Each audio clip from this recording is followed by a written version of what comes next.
Salut tout le monde, aujourd'hui je déballe la commande que j'ai reçue. En fait, c'est un climatiseur 12 volts que je vais déballer, tester avant de mettre en fonction de façon permanente. Donc c'est parti! Donc le climatiseur arrive dans une boîte en bois.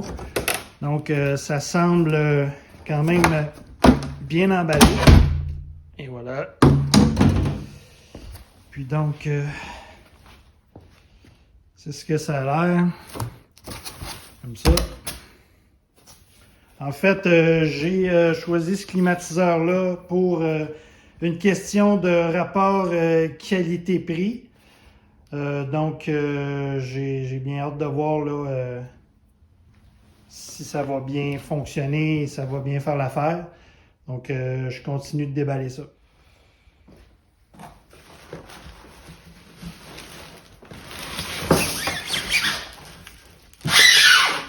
Ok, donc, ça ici, c'est le climatiseur. Dans le fond, ça vient avec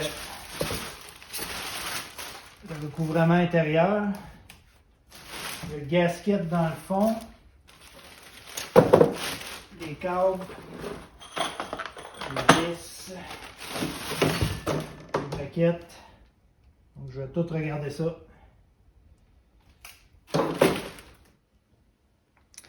Donc, ce qu'il y a dans la boîte, c'est le câble avec un connecteur de type Anderson qui va se brancher directement dans l'unité. Il semble quand même le calibre de câble me semble correct. Il faudra que je valide. Puis eux, ils fournissent une fuse avec aussi, là, un méga fusible. Je suis pas capable de voir la valeur dessus, mais bref, je vais sûrement l'enlever puis je vais refaire le câble parce que de toute façon, moi j'ai un Lynx distributeur déjà avec de la fusible, là, donc je vais éliminer là, 2 connexions.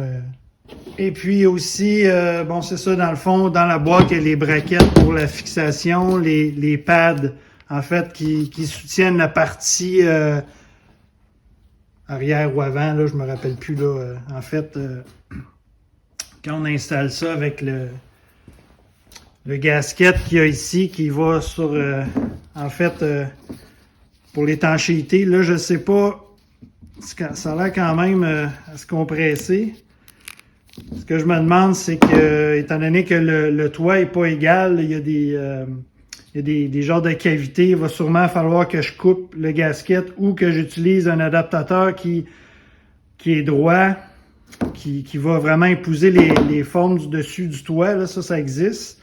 Puis ensuite, je pourrais mettre ça par-dessus, mais je ne sais pas si ça va faire trop épais ou si le climatiseur va être trop haut, là. En tout cas, je vais devoir valider ça. Là, j'ai installé le climatiseur sur une table, évidemment, pour pas qu'il y ait de pression sur la partie qui est à l'intérieur du véhicule normalement. Donc, je vais ouvrir le climatiseur juste pour voir ce qu'il y a à l'intérieur. Donc, avant de l'ouvrir, je vais juste vous montrer en dessous. En fait, ici, il y a le connecteur Anderson. Et puis, étant donné que ça va dans une ouverture de 14 pouces par 14 pouces, qui est en fait l'ouverture de la MaxFan, là, je vais juste vérifier si... ici, j'ai 14 pouces, pas mal juste. En largeur, puis là, profondeur, dans le fond, si je le mets à 14, ici, j'ai environ quasiment 3 pouces là, de lousse, là, donc le connecteur, là, il va avoir de la place là, pour sortir à l'intérieur. Donc, c'est ça, là, le 14 pouces, il vient presque jusqu'ici. Donc, ça va faire l'affaire.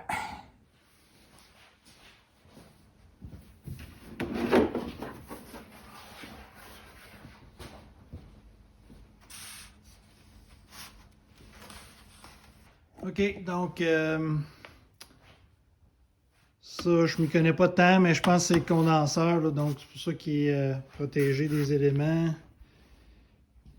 OK, juste vérifier dans le fond, si tous les éléments sont corrects, s'il n'y a rien qui semble brisé, détaché. Ça ici, c'est le power supply. En fait, le câble vient se brancher ici. J'aurais aimé ça probablement me brancher directement.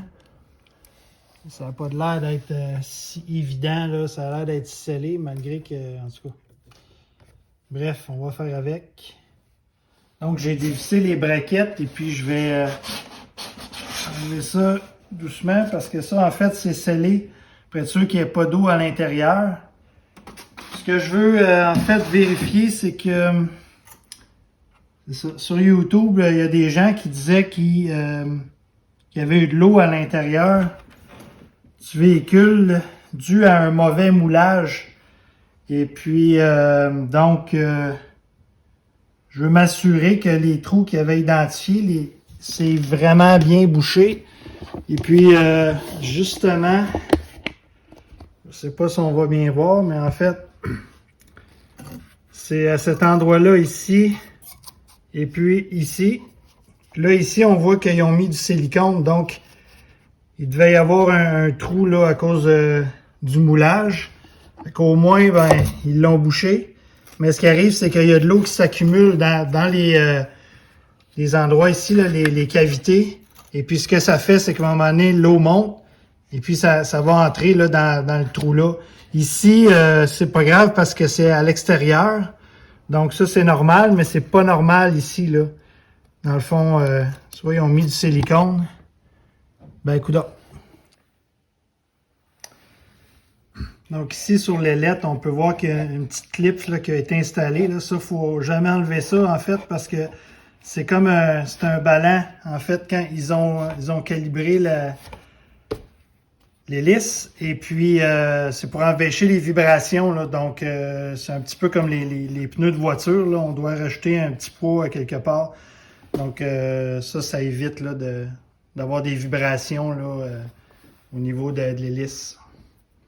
Donc, je vais remonter ça avec le couvert. J'ai réinstallé ça correctement, là, le couvert ici.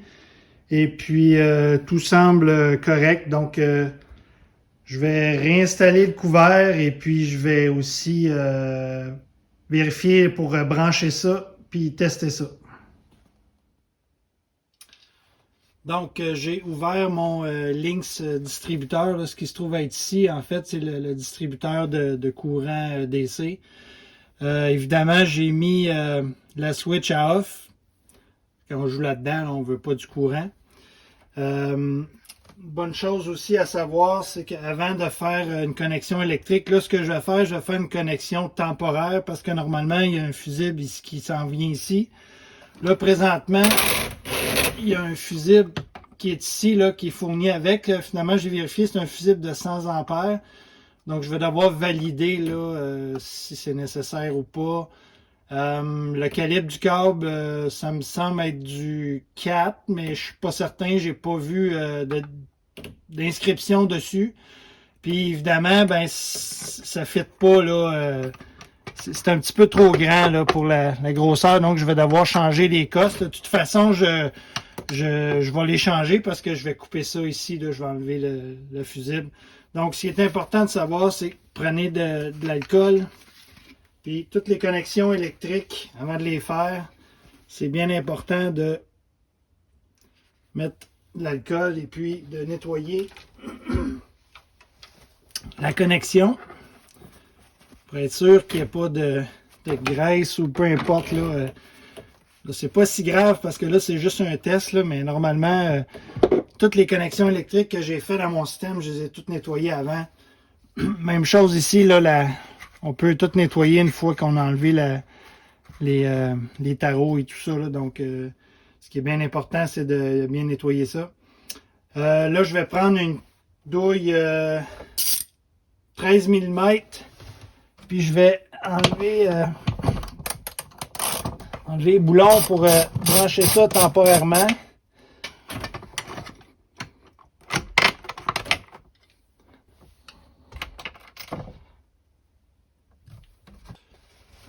Donc, les branchements sont faits avant de mettre le switch à on. Je vais aller brancher le connecteur Anderson directement dans l'air climatisé.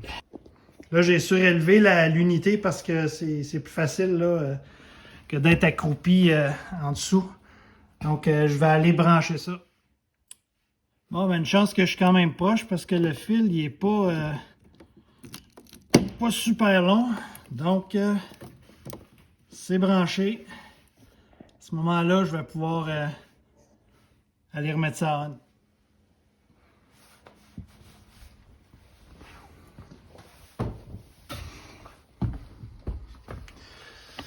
OK.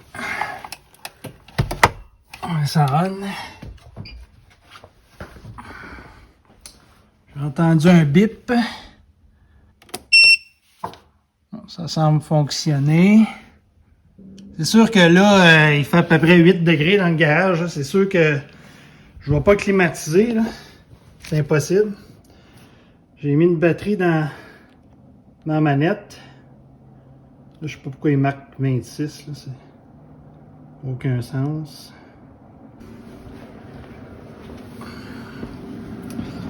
Je vais regarder quelque chose. Je sens de l'air. Oups, peut-être que j'ouvre les bulles, là, ça va aller mieux.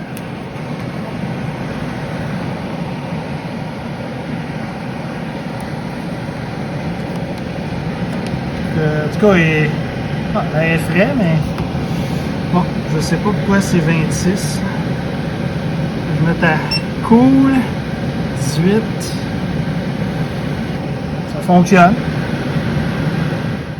Dans le fond, pendant que ça fonctionne, je vais juste vérifier. Bon, c'est ça, ça tire pas grand chose là, pour l'instant. 3,75 ampères. C'est pas. C'est juste pour dire qu'il fonctionne. Mais là, je pense qu'il est juste en mode ventilation. C'est pour ça qu'il n'arrête pas. Bon, en fait, j'ai trouvé pourquoi. Dans le fond, il reste toujours en mode ventilation automatique. Puis pour le fermer, si on pèse juste sur le bouton, ça fait juste fermer l'écran. Il faut juste le maintenir. Puis là, il se ferme complètement. On en apprend tous les jours.